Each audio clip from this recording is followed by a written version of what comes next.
अनोखी दवाई।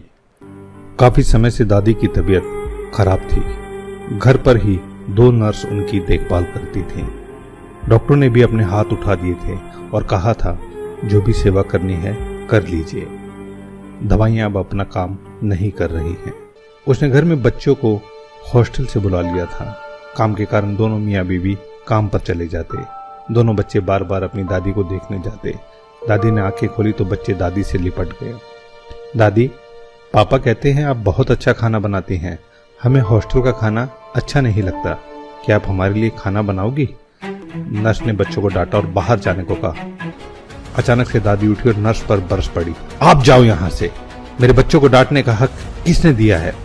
खबरदार अगर बच्चों को डांटने की कोशिश की। कमाल करती हैं आप। आपके लिए तो हम बच्चों को मना कर रहे हैं। बार बार आते हैं, आपको देखने और डिस्टर्ब करते हैं, आपको आराम भी नहीं करने देते। अरे इनको देखकर मेरी आंखों को और दिल को कितना आराम मिलता है तू क्या जाने। ऐसा करो, मुझे नहाना है, मुझे बाथरूम तक ले चलो। नर्स हैरान और अवाक थी। कल तक जो दवाइयां काम नहीं कर रही थी और आज ये इतना चेंज। सब समझ के बाहर था जैसे। नहाने के बाद दादी ने नर्स को खाना बनाने में मदद को कहा। नर्स ने पहले तो मना किया, फिर कुछ सोचकर वह मदद करने लगी। खाना बनने पर बच्चों को बुलाया और रसोई में ही खाने को कहा।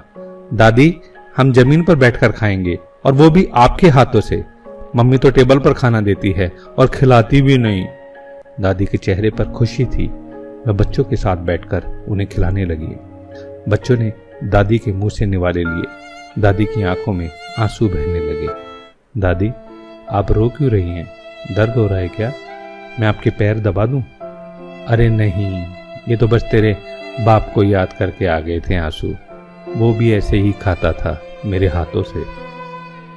पर अब कामयाबी का ऐसा भूत चढ़ा कि खाना खाने का वक्त भी नहीं है उसके पास और ना ही माँ से मिलने का समय।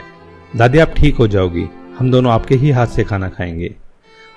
और पढ़ने कौन जाएगा? तेरी माँ रहने देगी क्या तुमको? दादी, अब हम कभी नहीं जाएंगे, यहीं रहकर पढ़ेंगे। दादी ने बच्चों को सीने से लगा लिया। नर्स ने इस इलाज को कभी पढ़ा ही नहीं था जीवन में।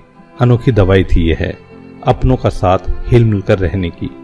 दादी ने नर्स से कहा, आज के डॉक्टर और नर्स क्या जाने कि भारत के लोग 100 साल तक निरोगी कैसे रहते थे। छोटा सा गांव, सुविधा कोई नहीं, हर घर में गाय, खेत में के काम, कुएं से पानी लाना, मसाले कूटना, अनाज दलना, दही बिलोना, मक्खन निकालना, एक घर में कम से कम 20 से 25 लोगों का खाना बनाना, कपड़े धोना, कोई मिक्सी नहीं, ना ही वॉशिंग मशीन या कुकर। फिर भी जीवन में कोई रोग नहीं, मरते दिन तक चश्मे नहीं और दांत भी सलामत। ये सभी केवल परिवार का प्यार मिलने से होता था। नर्स तो यह सुनकर हैरान रह गई और दादी दूसरे दिन ठीक हो गई। आइए बने हम भी ऐसी दवा अपनों की। अपने तो अपने होते हैं।